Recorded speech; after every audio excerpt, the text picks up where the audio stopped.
Evangelho de João, capítulo 18, versículos de 1 a 2.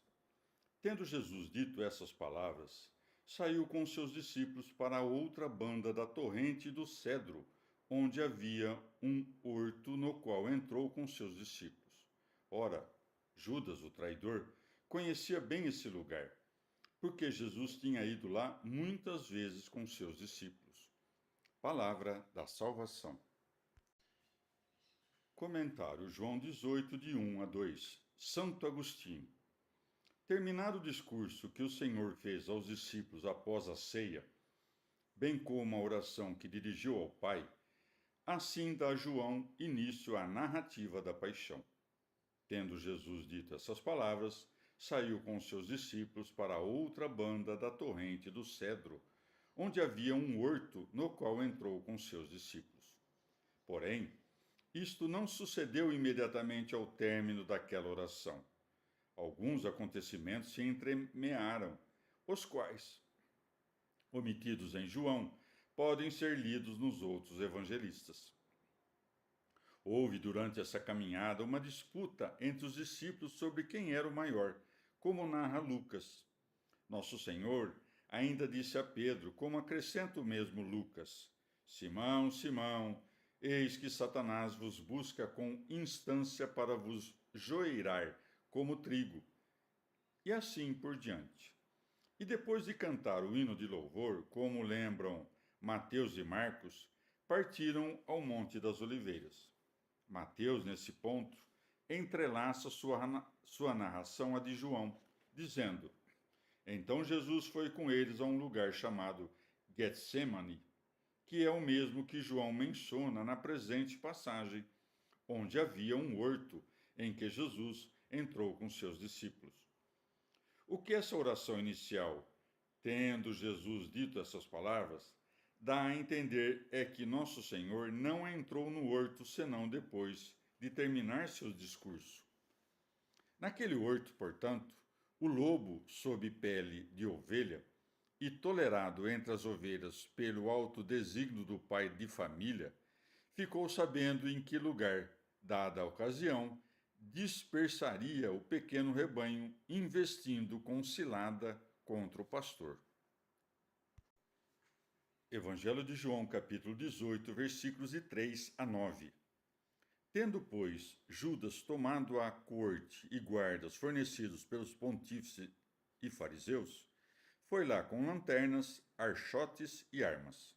Jesus, que sabia tudo o que estava para lhe acontecer, adiantou-se e disse-lhes: A quem buscais? A Jesus de Nazaré, responderam-lhe. Jesus disse-lhes: Eu sou. Judas, que o entregava, estava lá com eles.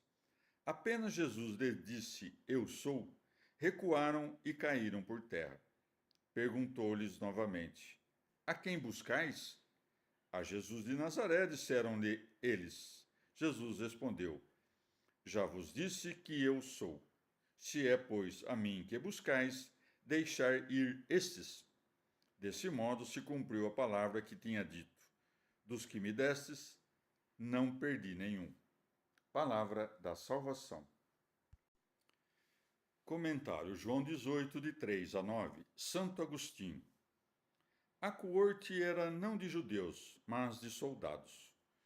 Onde está dito que Judas a tomou, entenda-se que a recebeu do governador para prender o réu, segundo o procedimento da autoridade legítima, de modo que ninguém pudesse resistir à captura. Se bem que tinham reunido tamanha tropa, e tão bem armada que assustava e acovardava a ideia de que alguém se atrevesse a defender Cristo. Onde está agora a corte dos soldados? Onde as ameaças e o amparo das armas? Bastou soar uma voz para abater, para espantar, para prostrar no chão aquela turba indomável no ódio e terrível nas armas. Deus, afinal, se escondia na carne, e o dia eterno de tal modo se ocultava sob membros humanos que as trevas, para matá-lo, tiveram que procurá-lo com lanternas e archotes. O que fará quando julgar o mundo se fez tal prodígio quando seria julgado? E hoje em dia, Cristo, por meio do Evangelho, ecoa a todo mundo e por toda parte. Eu sou, enquanto os judeus esperam o anticristo, para que os faça recuar e cair por terra, porque, deixando para trás os bens celestes, desejam as coisas terrenas. Já tinham ouvido, eu sou, mas não compreenderam, porque não o quis aquele que pode tudo o que quer. Porém, se nunca se permitisse capturar por eles, eles, de um lado, jamais cumpririam a missão pela qual vieram ao horto, mas tampouco o Senhor cumpriria a missão pela qual veio à terra. Por isso, depois de demonstrar o seu poder àqueles homens que o queriam, mas não conseguiam capturar, por fim se deixa capturar, para fazer sua vontade por meio deles, sem que o percebesse. Daí que acrescente: se é, pois, a mim que buscais, deixar ir esses. Nosso Senhor dá uma ordem aos inimigos, e os inimigos cumprem sua ordem, a saber, deixam ir os que ele não quer que se percam. Mas por acaso não haviam de morrer mais tarde? Por que então, se morressem naquele momento, os perderia? Porque ainda não criam nele como creem os que não se perdem. Evangelho de João, capítulo 18, versículos de 10 a 11. Simão Pedro, que tinha uma espada, puxou dela, feriu um servo do pontífice e cortou-lhe a orelha direita. Esse servo chamava-se Malco. Porém Jesus disse a Pedro: mete a tua espada na bainha. Não hei de beber o cálice que o Pai me deu? Palavra da salvação. Comentário de João 18, de 10 a 11. São João Crisóstomo. Pedro, confiante nas palavras que o Senhor acabava de proferir e no milagre que acabava de operar, arma-se contra os que os sobrevinham. Daí que seja dito: Simão, Pedro, que tinha uma espada, puxou dela, feriu um servo do pontífice e cortou-lhe a orelha direita. Mas como é que, tendo recebido a ordem de não levar bolsa nem duas túnicas, levava uma espada? Parece-me que, por medo, o apóstolo tinha se munido da espada havia tempo. Mas como é possível que Pedro, que foi proibido até mesmo de dar uma bofetada, vire homicida? É que foi proibido de vingar, sobretudo, uma injúria própria. Aqui, porém, não vinga a si mesmo, mas o Mestre. Além disso, os discípulos não haviam ainda chegado à perfeição, mas verás mais tarde como Pedro, sendo surrado, suporta tudo com humildade. Ora, não sem motivo acrescenta, e cortou-lhe a orelha direita. Parece-me que quer mostrar como o apóstolo, em seu ímpeto, atentava contra a cabeça do homem. Jesus faz aqui outro milagre, ao mesmo tempo nos ensinando a fazer o bem aos que nos fazem o mal e revelando o seu poder. Além disso, o evangelista refere o nome do soldado para que quem lesse pudesse averiguar se aquilo aconteceu de verdade. Diz ainda por cima que era um servo do sumo pontífice, para realçar a grandeza do feito do Senhor, não apenas em curá-lo, mas em curar um homem que o tomara de assalto e que pouco depois lhe daria uma bofetada. Não o impediu com ameaças apenas, como relata Mateus, mas também o consolou, dizendo: não hei de beber o cálice que o Pai me deu? Mostra assim que, se lhe aconteciam tais coisas, não deviam ser atribuídas ao poder dos inimigos, mas à concessão dele mesmo, e que, ao sofrê-las, longe de desagradar a Deus, lhe prestava obediência até a morte. Evangelho de João, capítulo 18, versículos de 12 a 14. Então a corte, o tribuno e os guardas dos judeus prenderam Jesus e maniataram-no. Primeiramente, levaram-no à casa de Anás, por ser sogro de Caifás, que era o pontífice daquele ano. Caifás era aquele que tinha dado aos judeus este conselho: convém que um só homem morra pelo povo. Palavra da salvação. Comentário João 18, de 12 a 14, Santo Agostinho. Prenderam aquele de quem não se aproximaram, não tinham ouvido. Aproximai-vos dele e sereis iluminados. Se afinal se aproximassem dele, não o tomariam com as mãos para matá-lo, mas com o coração para acolhê-lo. Tomando-o, porém, daquele jeito, afastaram-se ainda mais dele.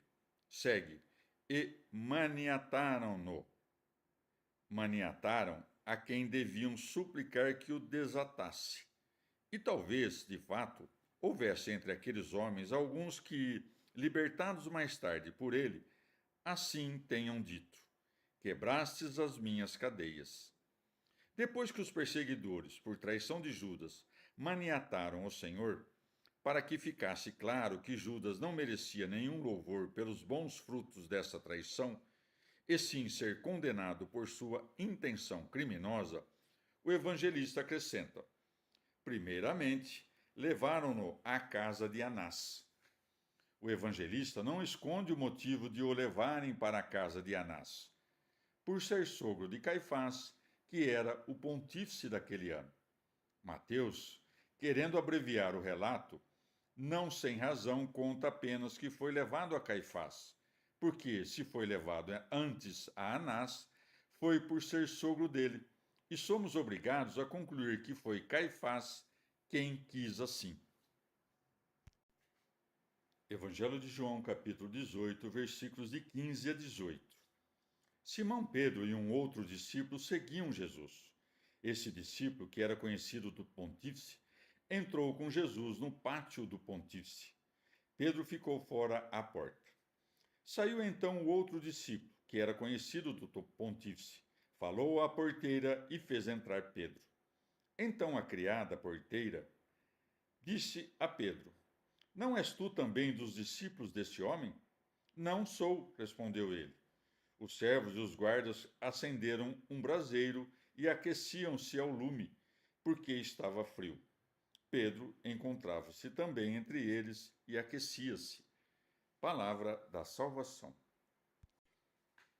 Comentário João 18, de 15 a 18. São João Crisóstomo. João omite seu nome por humildade. Afinal, expunha aqui um ato de magnífica retidão, como enquanto todos fugiam, ele sozinho seguia Jesus.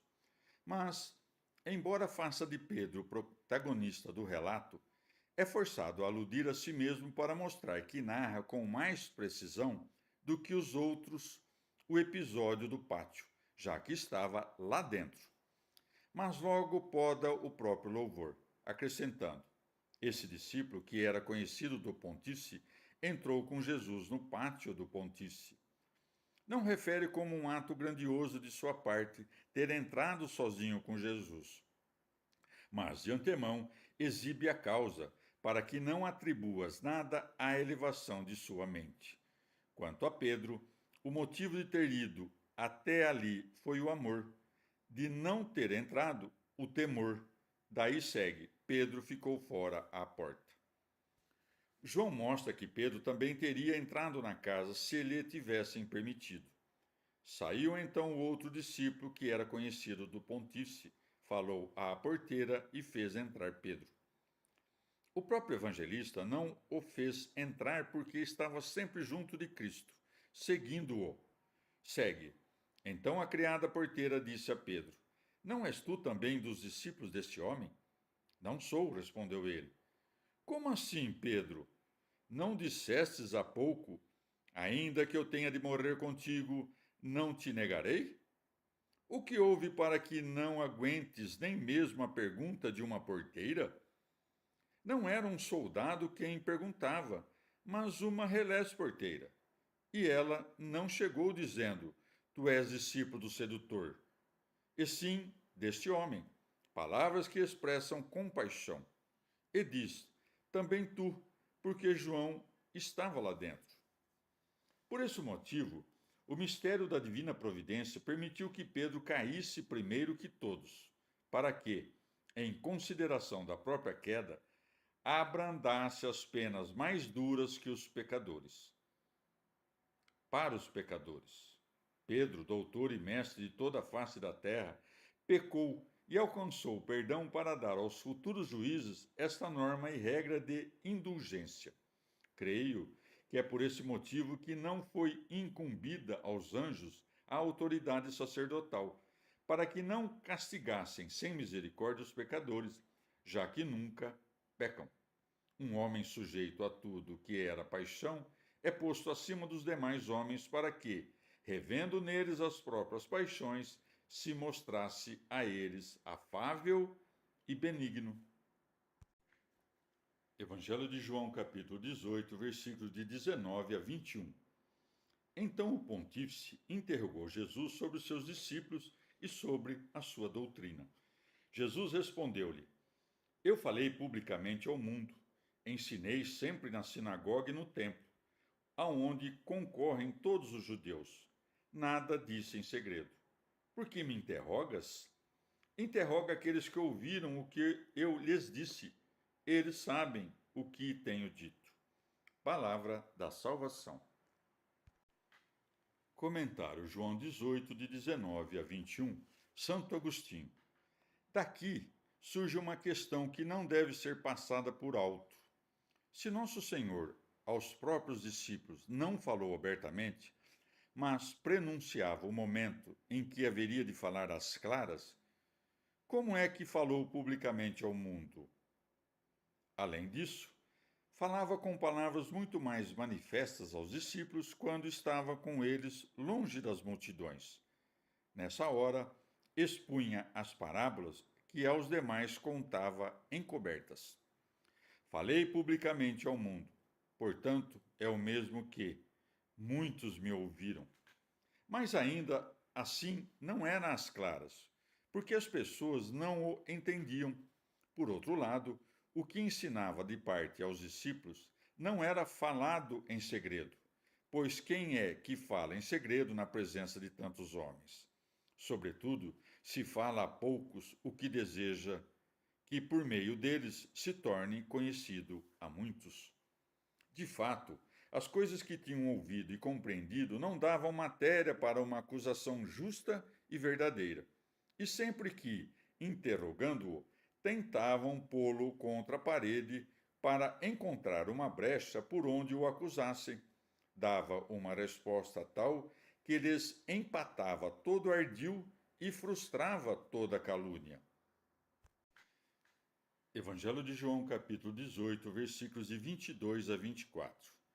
Tendo dito isso, um dos guardas que estavam presentes deu uma bofetada em Jesus, dizendo: Assim respondes ao pontífice? Jesus respondeu-lhe: Se falei mal, mostra o que eu disse de mal. Se falei bem, por que me feres? Anás enviou-o maniatado ao pontífice Caifás. Palavra da salvação. Comentário João 18, de 22 a 24. Santo Agostinho. Esta passagem demonstra que Anás era pontífice, pois Jesus ainda não fora enviado a Caifás, quando o guarda fez o comentário.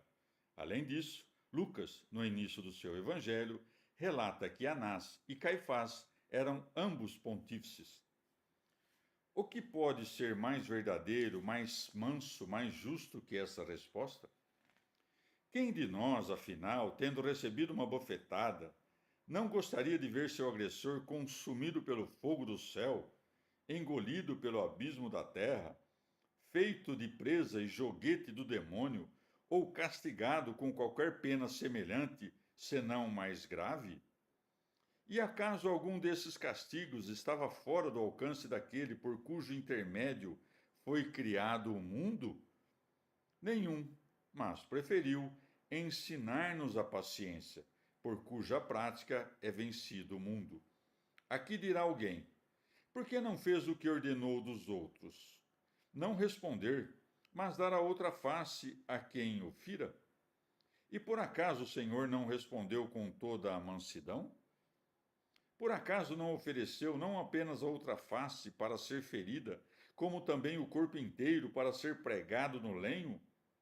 E com isto melhor demonstrou como aqueles seus preceitos de paciência devem ser cumpridos, não com a ostentação do corpo, mas com o oferecimento do coração. É possível, afinal, que alguém dê a outra face visivelmente irado. Quando, pois, nosso Senhor não agiu melhor, não apenas respondendo com a verdade sem rancor, como também preparando-se com tranquilidade de espírito a suportar penas ainda mais graves? Desde o começo era a Caifás que conduziam Jesus, conforme conta Mateus, já que ele era o príncipe dos sacerdotes daquele ano. Deve-se entender que Anás e Caifás, a cada ano, se revezavam no pontificado, e é de crer que foi por vontade de Caifás que Jesus foi conduzido primeiro a Anás, ou talvez que as casas deles estavam de tal modo situadas que não era possível passar ao largo da casa de Anás. Evangelho de João, capítulo 18, versículos de 25 a 27. Estava lá Simão Pedro, aquecendo-se. Disseram-lhe: Não és tu também dos seus discípulos? Ele negou e respondeu: Não sou. Disse-lhe um dos servos do pontífice, parente daquele a quem Pedro cortara a orelha: Não te vi eu com ele no horto? Pedro negou outra vez, e imediatamente cantou o galo. Palavra da salvação. Comentário João 18, de 25 a 27. Santo Agostinho. O evangelista, após contar que Anás enviou Jesus maniatado a Caifás, voltou ao ponto da história em que deixara Pedro para expor o episódio das suas 3 negações na casa de Anás. Por isso diz: estava lá Simão Pedro aquecendo-se. Aqui recapitula o que referira antes. Nessa passagem, vemos que Pedro negou pela segunda vez, não diante da porta, mas junto do fogo, o que não seria possível a não ser que ele tivesse já voltado para dentro depois de ter saído, como diz Mateus. Com efeito, a segunda criada não ouviu do lado de fora, depois que já tinha saído, mas sim no momento em que saía. Isto é, enquanto Pedro se levantava e se dirigia ao lado de fora, ela o notou e disse aos que ali se encontravam, quer dizer, aos que estavam ao redor do fogo no pátio: Este também andava com Jesus Nazareno. Então Pedro, que estava saindo, ao ouvir isto, voltou, e diante de toda a suspeita que lhe atiravam, jurou: Não conheço esse homem. Em seguida, no relato de João, perguntam-lhe: Não és tu também dos seus discípulos? Entendemos que isto lhe foi dito quando já tinha voltado e estava parado ao fogo, o que nos confirma que aquela segunda criada, mencionada por Mateus e Marcos na segunda negação, não tratou sozinha com Pedro, mas acompanhada de alguma outra pessoa, esta mencionada por Lucas. Por isso, João diz assim: Disseram-lhe: Não és tu também dos seus discípulos? João, seguindo para a terceira negação, assim a expõe. Disse-lhe um dos servos do pontífice, parente daquele a quem Pedro cortara a orelha: Não te vi eu com ele no horto? Que Mateus e Marcos empreguem não o singular, mas o plural para falar daqueles que tratavam com Pedro, ao passo que Lucas fala de um só, bem como João, que ainda por cima o identifica como parente do guarda cuja orelha Pedro decepou, é fácil de explicar.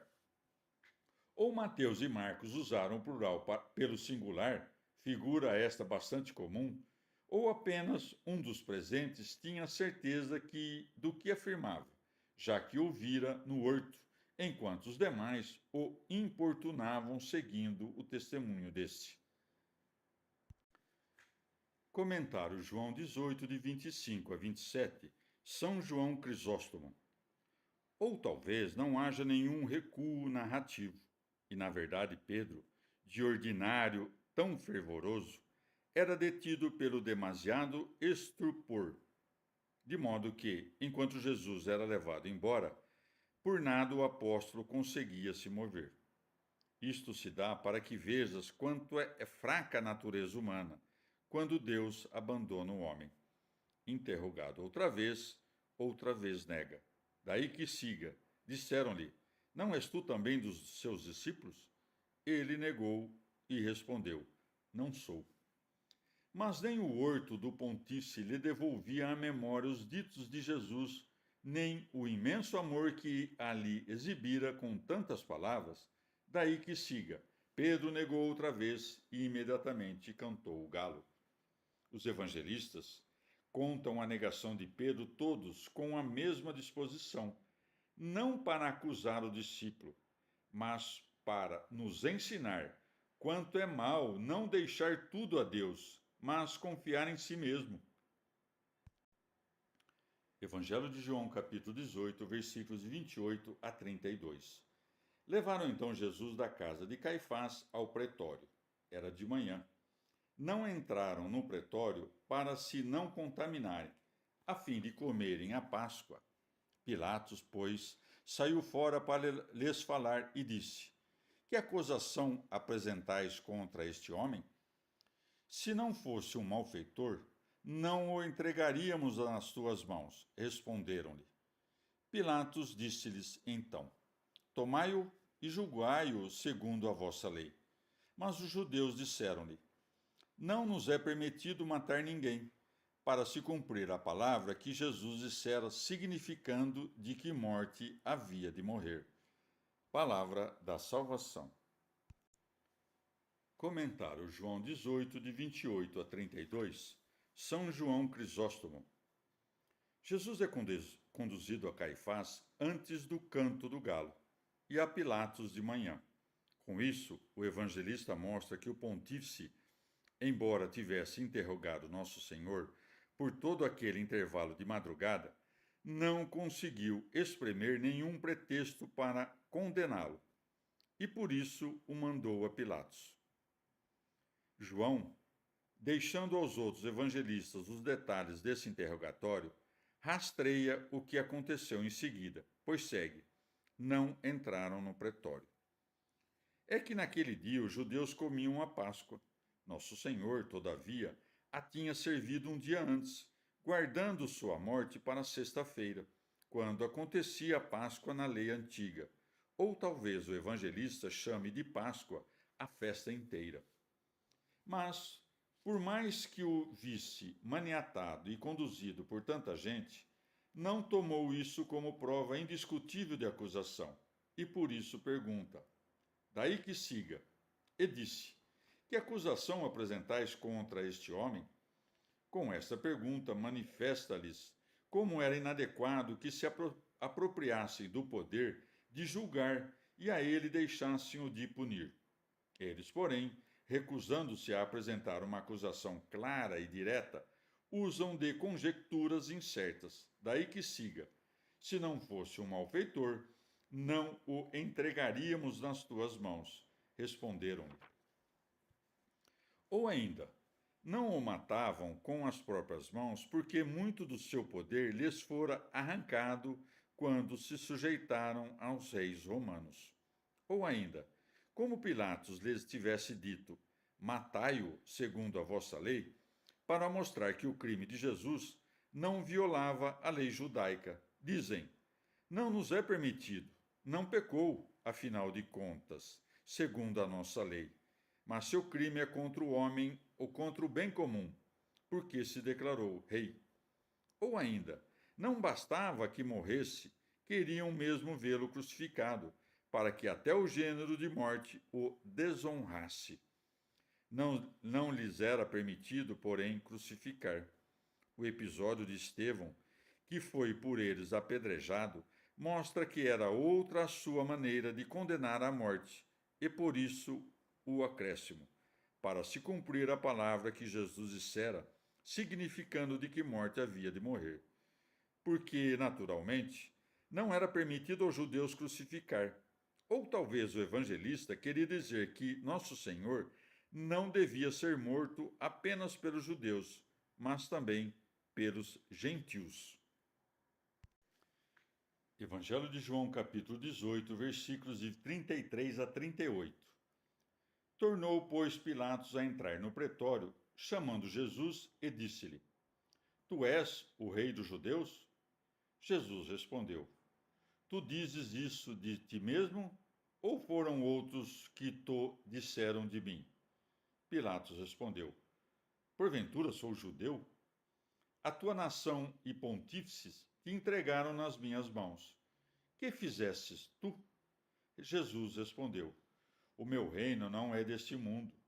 Se o meu reino fosse deste mundo, certamente os meus ministros lutariam para que eu não fosse entregue aos judeus, mas meu reino não é daqui. Pilatos disse-lhe então: Logo, tu és rei? Jesus respondeu: Tu o dizes, eu sou rei. Para isto nasci e para isto vim ao mundo, para dar testemunho da verdade. Todo aquele que é da verdade ouve a minha voz. Pilatos disse-lhe: O que é a verdade? Palavra da salvação. Comentário João 18, de 33 a 38, São João Crisóstomo. Pilatos, querendo arrancá-lo ao ódio dos judeus, não prorrogou o julgamento. Por isso está dito: Tornou, pois, Pilatos a entrar no pretório e chamou Jesus. Ou talvez Pilatos o tivesse ouvido da boca de muitos. Como, porém, não tivesse nenhuma acusação contra ele, para não prolongar a investigação, traz à baila essa incriminação comum.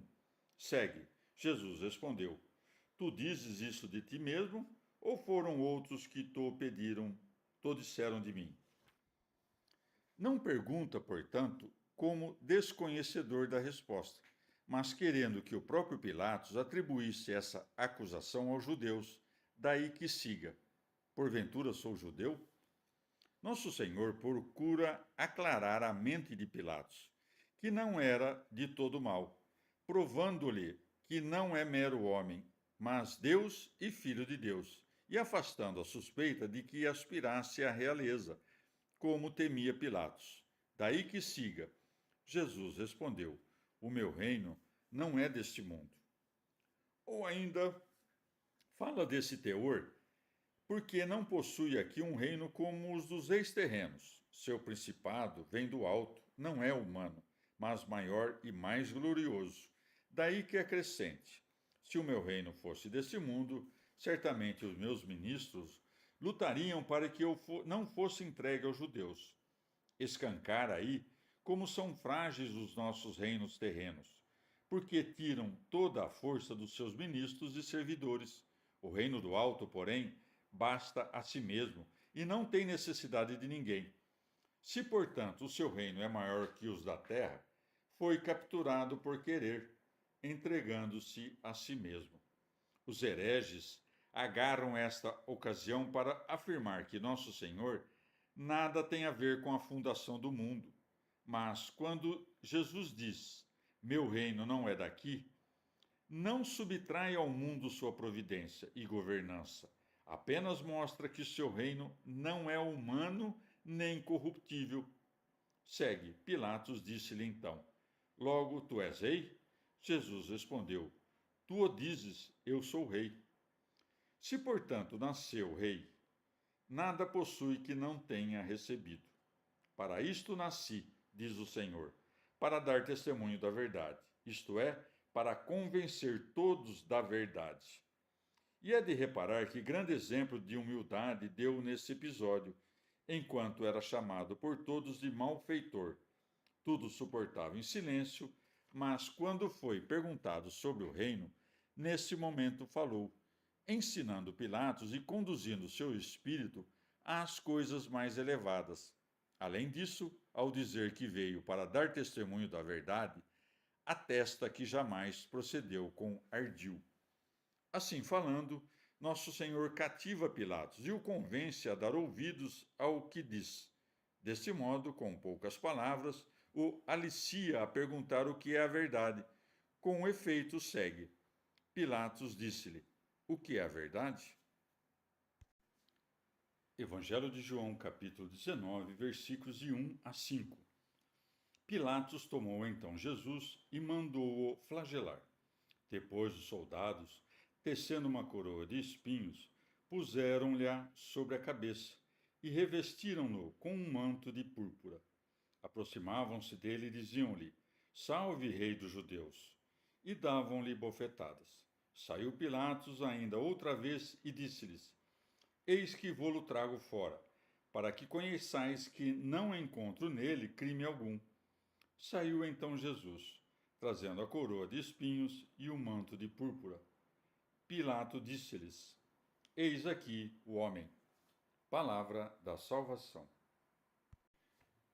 Comentário João 19, de 1 a 5. Santo Agostinho.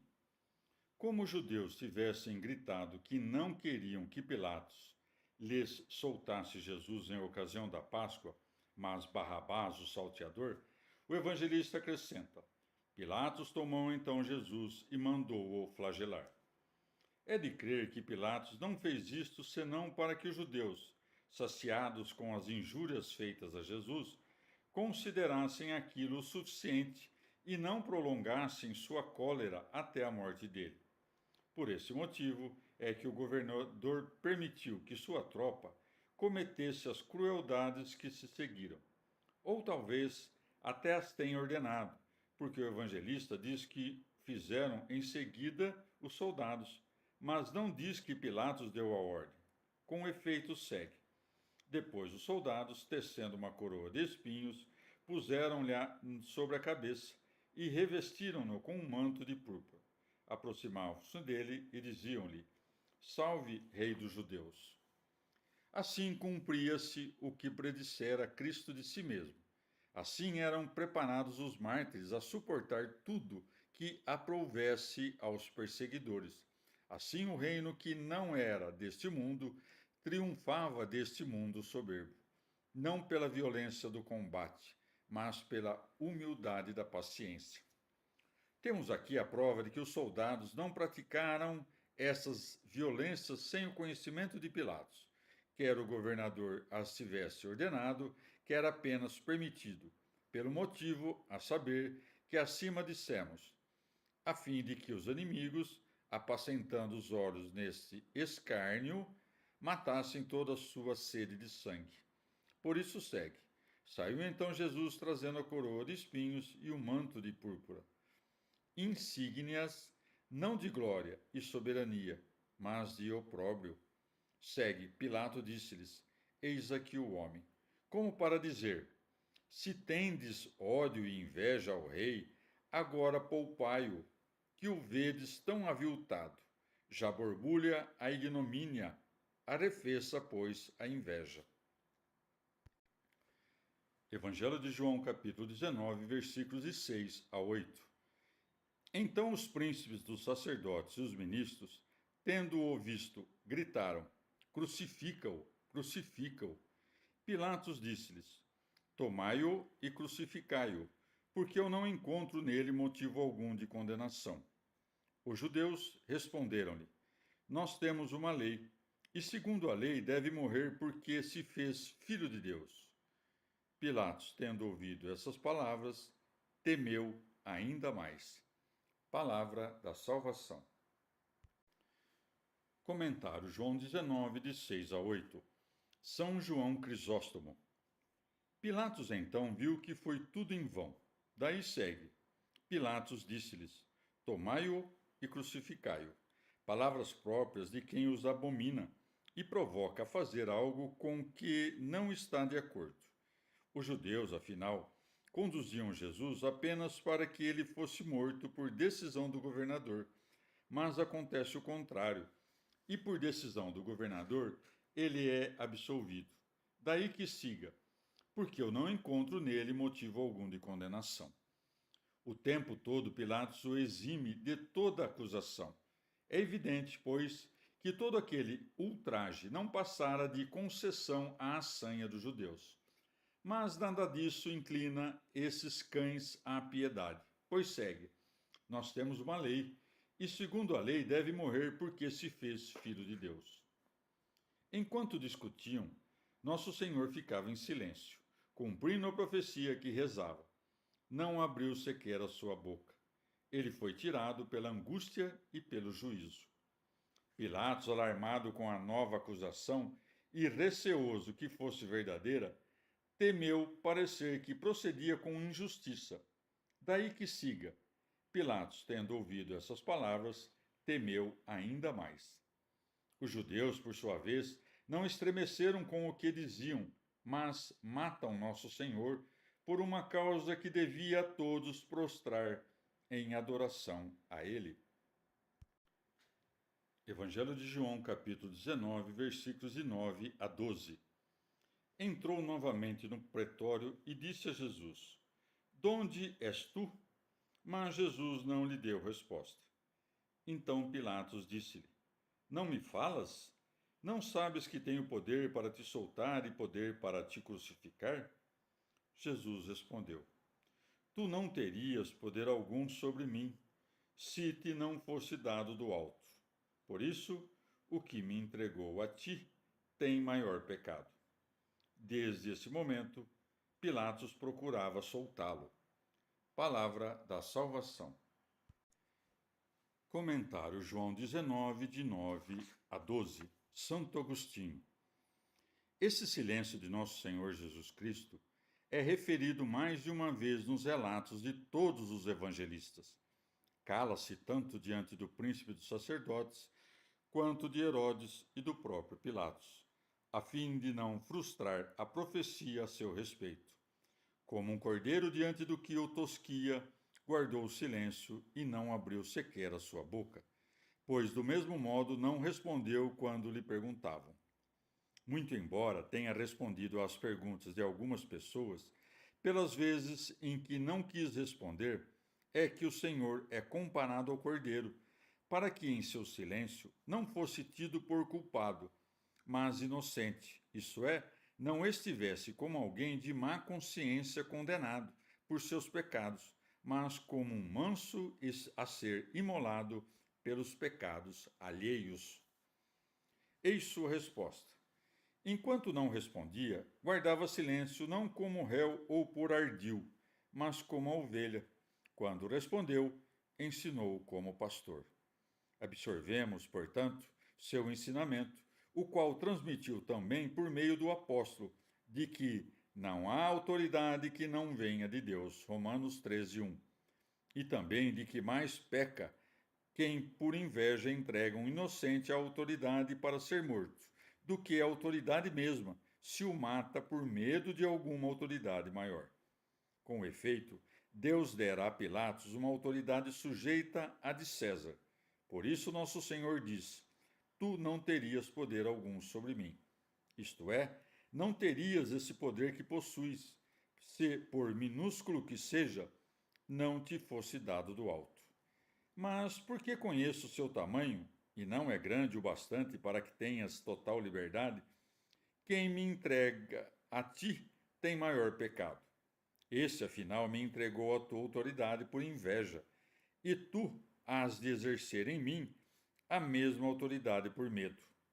Ora, nem mesmo por medo deve o homem matar outro homem, sobretudo se é inocente, mas é pior matar por inveja que por medo, e por isso não diz apenas: "Quem me entregou a ti tem pecado", como se ele não tivesse, mas tem maior pecado, para que compreendesse que também tinha.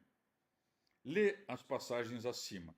Verás que havia muito tempo Pilatos buscava soltar Jesus.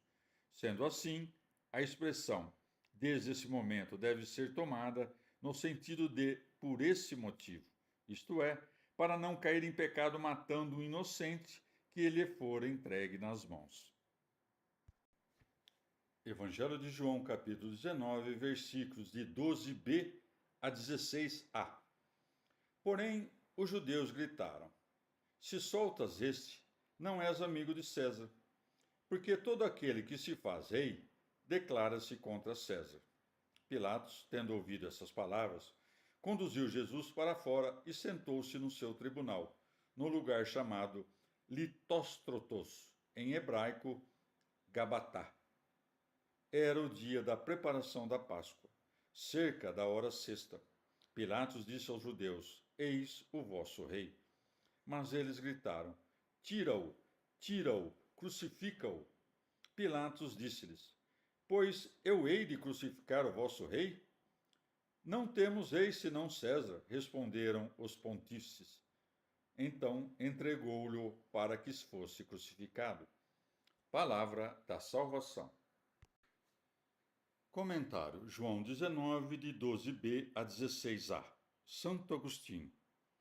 Os judeus pensaram que meteriam maior medo a Pilatos, para que matasse Cristo, ameaçando-lhe a punição de César, do que falando-lhe, como fizeram acima. Nós temos uma lei, e segundo a lei deve morrer porque se fez filho de Deus. Daí que esteja dito.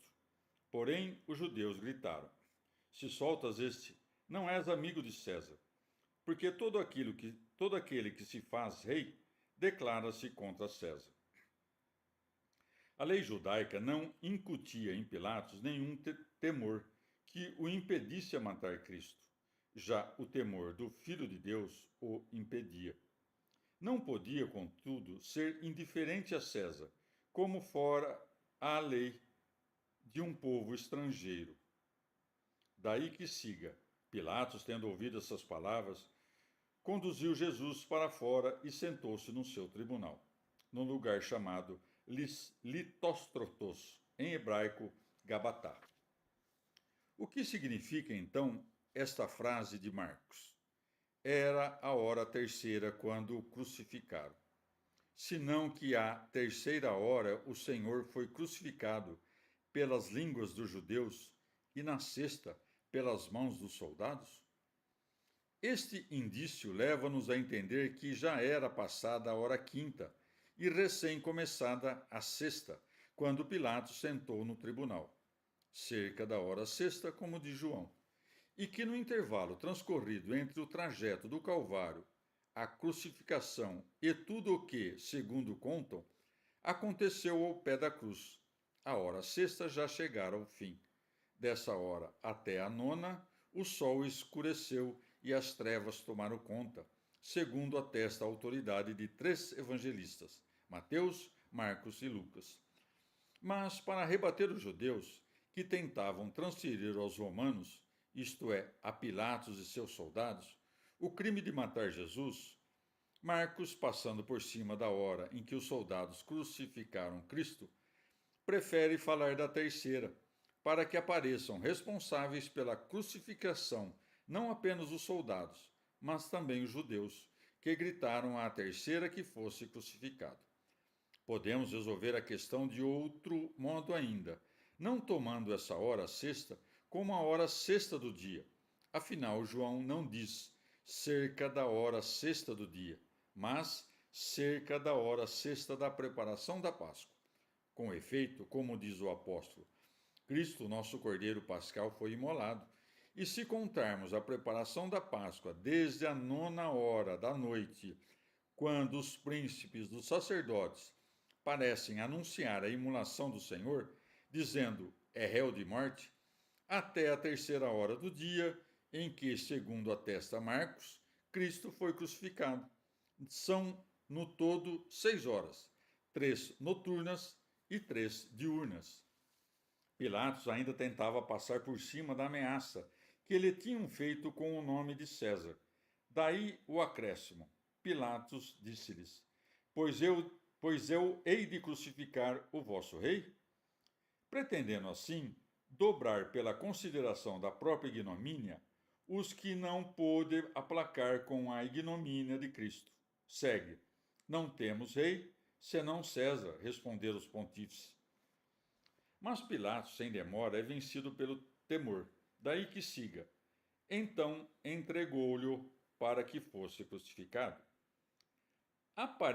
Aparentaria, afinal, estar em clara oposição a César se, aos que declaravam não ter outro rei senão César, quisesse impor outro rei, Como haveria de parecer caso soltasse impune um homem que lhe entregaram para ser morto por aspirar à realeza? Ora, não está dito, entregou-lhe para que o crucificasse, mas para que fosse crucificado, isto é, por sentença e poder do governador. Mas o evangelista afirma que Cristo foi entregue aos judeus justamente para mostrar como estavam implicados no crime de que tentavam eximir-se. Com efeito, Pilatos só chegou a esse ponto para satisfazer o desejo que via neles. Evangelho de João, capítulo 19, versículos de 16b a 18. Tomaram, pois, Jesus, e carregando sua cruz, saiu para o lugar chamado do Crânio, em hebraico, Gólgota, onde o crucificaram e com ele outros dois, um de cada lado e Jesus no meio. Palavra da salvação. Comentário João 19, de 16b a 18. São João Crisóstomo. Mas como consideravam de mau agouro o lenho e por isso o evitavam, e não toleravam nem mesmo tocá-lo, impuseram a cruz às costas de Jesus, como as de um condenado. Daí que siga, e carregando a sua cruz, saiu para o lugar chamado do Crânio, em hebraico Gólgota, onde o crucificaram. Aconteceu do mesmo modo na prefiguração. Isaque também carregou a lenha, mas se naquele caso o sacrifício foi satisfeito com o assentimento do Pai, aqui vai até o fim, porque era da própria verdade. Como fazem os vitoriosos, do mesmo nosso Senhor carregava aos ombros o sinal da vitória. Alguns dizem que naquele lugar chamado do Crânio, Adão morreu e foi sepultado. Deste modo, no mesmo lugar em que reinou a morte, ali Jesus erigiu o seu troféu. Crucificavam-no com salteadores, e por isso segue, e com ele outros dois, um de cada lado e Jesus no meio. Cumpriam assim a profecia que anunciava. Foi posto no número dos malfeitores. Isto que fazia para insultá-lo, antes colaborava com a verdade. Queria o demônio escurecer o esplendor dos acontecimentos, mas não pôde. Pregados na cruz 3 homens, a nenhum deles conseguiu referir os milagres que ali se davam, senão a Jesus. Assim, foram baldadas as artimanhas do diabo. Não apenas não impediu a glória dele, como ainda por cima lhe deu não pouco lustre, pois converter um salteador na própria cruz e conduzi-lo até o paraíso não é coisa de menor valor que rachar pedras. Evangelho de João, capítulo 19, versículos de 19 a 22. Pilatos redigiu um título, que mandou colocar sobre a cruz. Estava escrito nele: Jesus Nazareno, Rei dos Judeus. Muitos judeus leram esse título, porque se achava perto da cidade o lugar onde foi crucificado. Estava redigido em hebraico, em latim e em grego.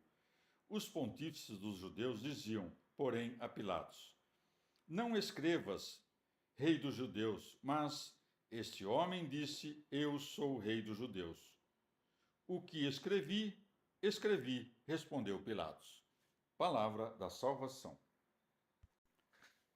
Comentário João 19, de 19 a 22, São João Crisóstomo.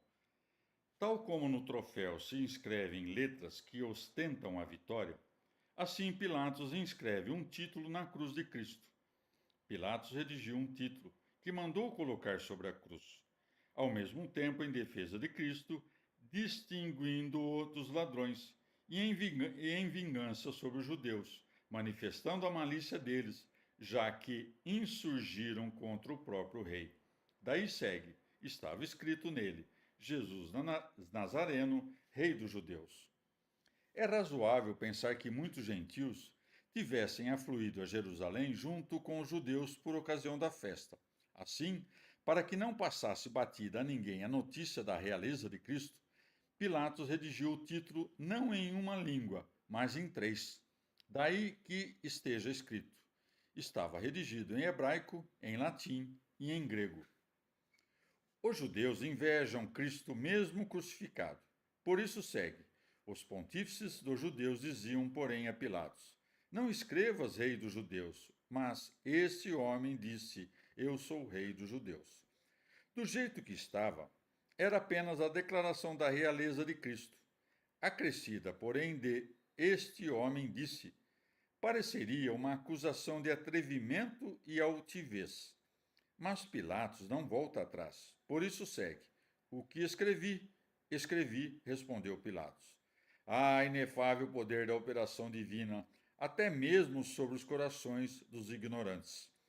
Não te parece que uma voz oculta, com estrondoso silêncio, por assim dizer, redundava no interior de Pilatos o que tanto antes fora profetizado na letra dos Salmos? Não destruas a inscrição do título? Mas que dizeis, loucos pontífices? Deixará de ser verdade essa inscrição apenas porque Jesus diz: Sou o rei dos judeus? Se não pode ser destruído o que escreveu Pilatos, poderá ser destruído o que disse a verdade? Por isso é que Pilatos escreveu o que escreveu, porque o Senhor disse o que disse. Evangelho de João, capítulo 19, versículos de 23 a 24. Os soldados, depois de terem crucificado Jesus, tomaram as suas vestes e fizeram delas 4 partes, uma para cada soldado. Tomaram também a túnica. Quanto à túnica, que não tinha costura e era toda tecido de alto a baixo, disseram uns aos outros: Não a rasguemos, mas lancemos sortes sobre ela para ver a quem tocará, para que se cumprisse a escritura que diz: Repartiram as minhas vestes entre si e lançaram sortes sobre a minha túnica. Salmo 22, 19. Palavra da salvação.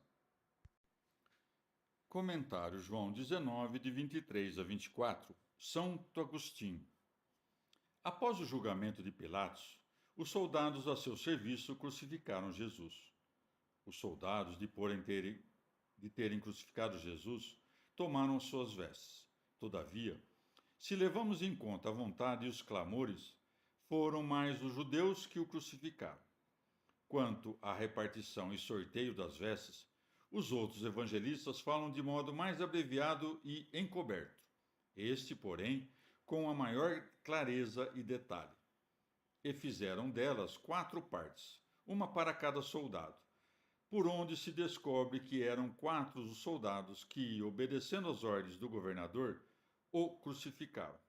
Segue, tomaram também a túnica. No latim, referida à repartição das vestes, aparece apenas e a túnica, de modo que se deve subentender o tomaram. Tomaram também a túnica. O evangelista fala assim para entendermos que, quanto às vestes, não se lançou nenhuma sorte e, em relação à túnica, não houve nenhuma divisão. Acerca desta, o evangelista em seguida a descreve. Quanto à túnica, que não tinha costura e era toda tecida de alto a baixo. O evangelista conta por que lançaram sortes sobre a túnica, dizendo: Disseram uns aos outros: Não a rasguemos, mas lancemos sortes sobre ela para ver a quem tocará. Fica mostrado assim que das outras peças levaram partes iguais, de modo que não foi necessário tirar a sorte, mas que desta, de peça única, como não pudessem levar uma parte cada um sem rasgá-la em vários farrapos inúteis, para evitar tal coisa, preferiram que tocasse a um só por sorteio. O testemunho profético também está em harmonia com a narrativa deste evangelista. Por isso acrescenta: para que se cumprisse a escritura que diz: Repartiram as minhas vestes entre si e lançaram sortes sobre a minha túnica. Mateus, quando diz: Repartiram entre si as suas vestes, lançando sorte, quis dar a entender que a repartição das roupas se estende também àquela túnica sobre a qual lançaram sorte. É no mesmo sentido que diz Lucas: dividindo os seus vestidos, lançaram sortes. dividindo roupa por roupa, chegaram à túnica, e dela lançaram sortes. Lucas, dizendo sortes, usou o plural pelo singular. Marcos é o único que parece dar alguma dificuldade, pois quando diz lançando sortes sobre eles para ver a parte que cada um levaria, parece falar como se a sorte tivesse sido lançada sobre todas as vestes, e não só a túnica. Mas essa obscuridade se deve à concisão. Dizer lançando sortes sobre eles equivale aqui a dizer lançando sortes enquanto os repartiam. Quando diz para ver a parte que cada um levaria, quer dizer para ver quem levaria a túnica, de modo que seja este o sentido da frase inteira. Lançando sorte sobre eles para ver quem levaria a túnica, que sobrara da repartição igual de partes. Seja como for, a repartição das vestes do Senhor em 4 peças prefigurou a igreja dele espalhada pela terra em 4 partes e nelas distribuída de modo igual, quer dizer, com unanimidade e concórdia. Já a túnica sorteada significa a unidade entre todas as partes, ligadas pelo vínculo da caridade. Ora, se a caridade possui um caminho mais excelente, se excede toda a ciência, se está acima de todos os preceitos, conforme diz o apóstolo, sobretudo, porém, tende caridade, com razão, a roupa que a simboliza é tecida de alto a baixo. E acrescenta, toda tecida, por inteiro, porque não está privado dela ninguém que tome parte no todo, nesse todo donde a igreja tira o nome de católica. É sem costura, para que nunca possa ser descosturada, e tocará a apenas um porque junta todos na unidade.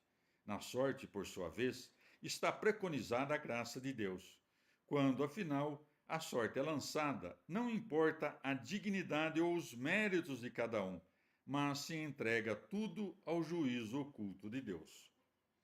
Não diga a ninguém que esta ação não pode ter um significado bom, porque foi praticada pelos maus.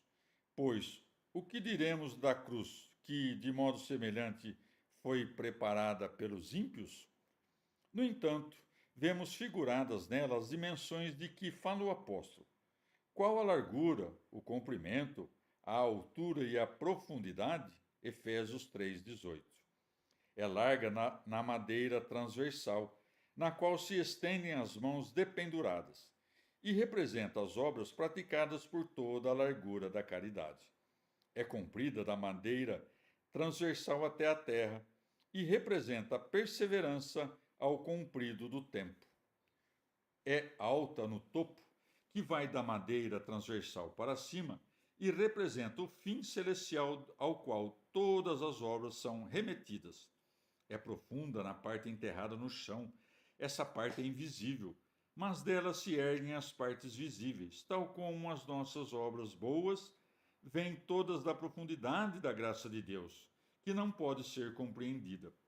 Mais ainda que a cruz de Cristo signifique apenas o que diz o apóstolo na seguinte passagem: os que são de Cristo crucificaram a sua carne com suas paixões e concupiscências. Que grande bem já é! Por fim, qual é o sinal de Cristo senão a cruz de Cristo? Ao menos que esse sinal seja aplicado quer sobre as testas dos fiéis, quer na água da regeneração, quer no óleo do crisma, quer no sacrifício do nutrimento espiritual, nada na vida lhes aproveitará. Evangelho de João, capítulo 19, versículos de 24b a 27. E os soldados assim fizeram. Junto à cruz de Jesus estavam a sua mãe e a irmã de sua mãe, Maria de Cleofas e Maria Madalena. Jesus, vendo sua mãe e junto dela o discípulo que amava, disse à sua mãe: Mulher, eis o teu filho. Depois disse ao discípulo: Eis a tua mãe. E dessa hora por diante, a recebeu o discípulo em sua casa. Palavra da salvação. Comentário João 19, de 24b a 27. Santo Ambrósio. Maria, mãe do Senhor, estava diante da cruz do Filho. Quem me ensinou isto foi São João, o evangelista, e mais ninguém. Os outros escreveram como o mundo foi sacudido na paixão do Senhor, como o céu se cobriu de trevas, como o sol recuou entre as sombras, como o ladrão, não sem antes confessar-se piamente, foi recebido no paraíso. João ensina o que os outros não ensinam. Com que palavras o Senhor, colocado na cruz, se dirigiu à mãe? Teve em mais alta conta a piedade filial que Jesus, triunfante dos suplícios, exibiu à mãe, do que a dádiva do reino e da vida eterna que fez ao ladrão. Pois, se foi piedoso dar a vida ao ladrão, muito mais rico em piedade foi o filho honrar a mãe com tamanho afeto. Eis, diz ele, o teu filho, eis a tua mãe. Do alto da cruz, Cristo deixava em testamento e repartia entre a mãe e o discípulo a sua piedade. Redigia um testamento não apenas público e para toda a humanidade, como também doméstico e privado. E esse seu testamento era assinado por João, digna testemunha de tamanho testador. E era um bom testamento, deixando de herança não dinheiro, mas a vida eterna, escrita não com tinta, mas com o Espírito do Deus vivo. A minha língua é pena de escriba, que escreve velozmente. Salmo 44, 2. Porém, Maria, jamais abaixo do que convinha à mãe de Cristo, enquanto fugiam os apóstolos, permanecia diante da cruz e, com os olhos da piedade, olhava as feridas do filho, porque não presenciava a morte do seu tesouro, mas a salvação do mundo. Ou talvez, como soubesse que a morte do filho era a redenção do mundo, a corte do rei pensava que também, com sua morte, contribuiria ao bem da humanidade. Jesus, contudo, não necessitava de ajudante para a redenção de todos, pois também, sem ajudante, salvou a todos. Daí que diga: tornei-me como um homem sem socorro, abandonado entre os mortos. Acolheu o afeto da mãe, mas não pediu o auxílio de outra pessoa. Imitai essa mulher, santas mães, que na morte do seu único e tão amado filho, deu tamanho exemplo de virtude maternal. Nem tendes vós filhos mais queridos que esse, nem esperava a Virgem o consolo de ter outro filho. Evangelho de João, capítulo 19, versículos de 28 a 30. Em seguida, sabendo Jesus que tudo estava consumado, para se cumprir a Escritura, disse: tenho sede. Havia sido ali posto um vaso cheio de vinagre. Então os soldados, ensopando o vinagre, uma esponja, e atando-a a uma cana de isopo, chegaram-lhe à boca. Jesus, tendo tomado o vinagre, disse: tudo está consumado. Depois, inclinando a cabeça, rendeu o espírito. Palavra da salvação. Comentário João 19, de 28 a 30. São João Crisóstomo. Os soldados, vendo esse espetáculo, não ficavam enternecidos, mas antes redobravam a crueldade e davam-lhe de beber, oferecendo a bebida dos condenados, pois para este fim tinham por perto a cana de isopo. Não é porque expirou que inclinou a cabeça, mas inclinou a cabeça e só depois expirou. Por todos esses indícios, o evangelista nos mostra como Jesus era o Senhor de todas as coisas. São Beda. Esta passagem suscita a seguinte questão: como pode aqui estar dito que Nosso Senhor tomou o vinagre, se outro evangelista diz que não quis beber? Ora, é fácil resolvê-la. Não tomou o vinagre para bebê-lo, mas para cumprir o que estava escrito. São Gregório. Espírito, aqui, é usado no sentido de alma, pois se o evangelista, dizendo espírito, se referisse a outra coisa que não a alma. Ao sair o espírito, a alma teria ficado. Evangelho de João, capítulo 19, versículos de 31 a 37. Os judeus, visto que era o dia da preparação, para que não ficassem os corpos na cruz no sábado, porque aquele dia de sábado era de grande solenidade, rogaram a Pilatos que lhes fossem quebradas as pernas e fossem tirados. Foram, pois, os soldados e quebraram as pernas ao primeiro e ao outro com quem ele havia sido crucificado. Mas quando chegaram a Jesus, vendo que já estava morto, não lhe quebraram as pernas, mas um dos soldados traspassou-lhe o lado com uma lança, e imediatamente saiu sangue e água. O que foi testemunha desse fato o atesta, e o seu testemunho é digno de fé, e ele sabe que diz a verdade, para que também vós acrediteis. Porque essas coisas sucederam para que se cumprisse a Escritura. Não lhe quebrará osso algum. Êxodo 12, 46. E também diz outro lugar da Escritura: lançarão o olhar para aquele a quem traspassaram. Zacarias 12, 10. Palavra da salvação. Comentário João 19, de 31 a 37. Santo Agostinho.